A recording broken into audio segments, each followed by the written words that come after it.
Dobrý den. Čau, Láďo. Ahoj, tak vás tady vítám. To je Anička, to je Dan. Dane, Aničko, to je Láďa Zelenka, který nám dneska poradí a pomůže vybrat vše potřebné. Tak jsem slyšel, Aničko, že si budeš dělat svůj první rybářský lístek a že tě Kuba bude připravovat ke zkouškám. Je to pravda? Ano. A víš, co k tomu všechno potřebuješ?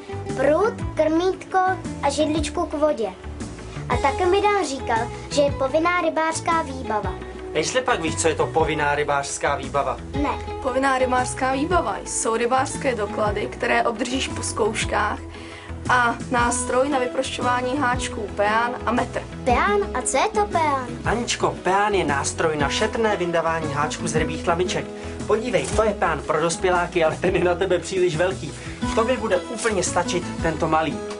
Aha. A k čemu je zapotřebí metr? Většina druhů ryb má, Aničko, svoji zákonnou délku.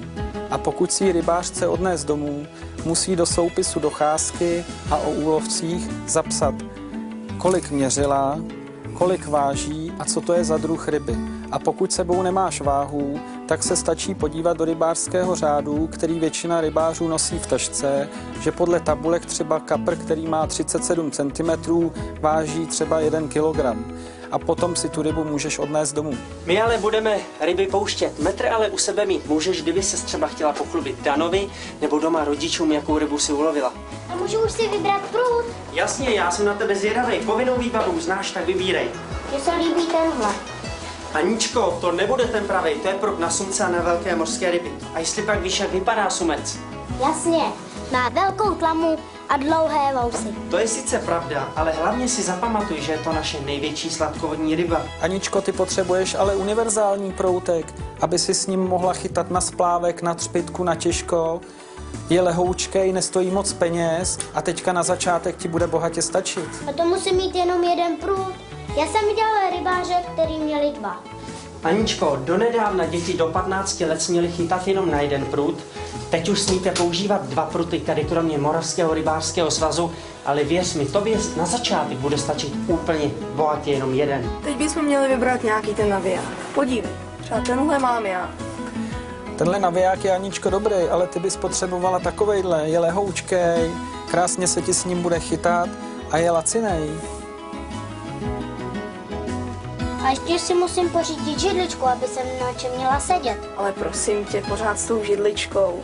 Třeba přednější je vlasec. Ale Aničko, jelikož ještě nemáš rybářský lístek, tak tě Kuba musí nejdřív naučit navazovat háčky a nahazovat u rybníka nebo na louce. A já bych ti na začátek doporučil vlasec 0,20 až 0,25, ale pak se ty vlasce rozlišují ještě na rybolovné techniky a na velikosti ryb, který budeš chytat. A co je tohle?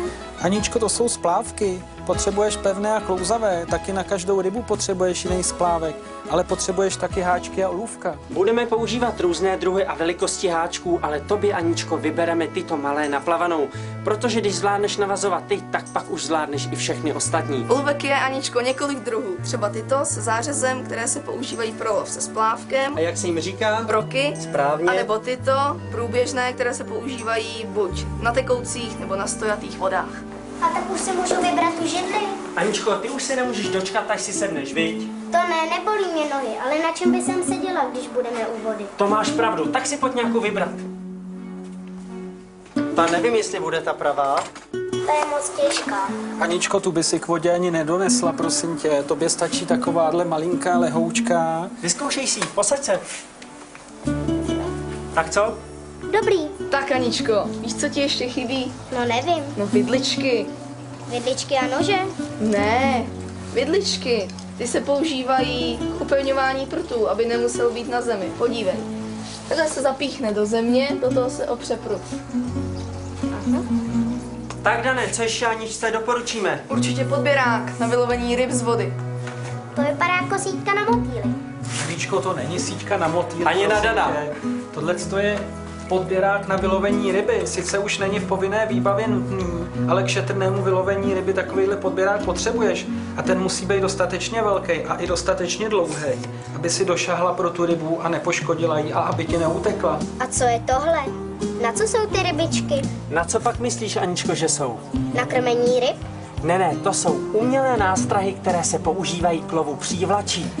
Přívlač je technika, s kterou se loví lososovité a dravé ryby. Dane, a jestli pak ty víš, od kdy se dravci smí chytat? No jasně, od 16. června. Správně, a to si, Aničko, taky zapamatuj. Ale teď se pojďme podívat, jak taková nástroj funguje. Aničko, a teďka ti ukážu, jak reagují ty draví ryby na přirozenou nástrahu a na umělou, jo? Tak se dívej.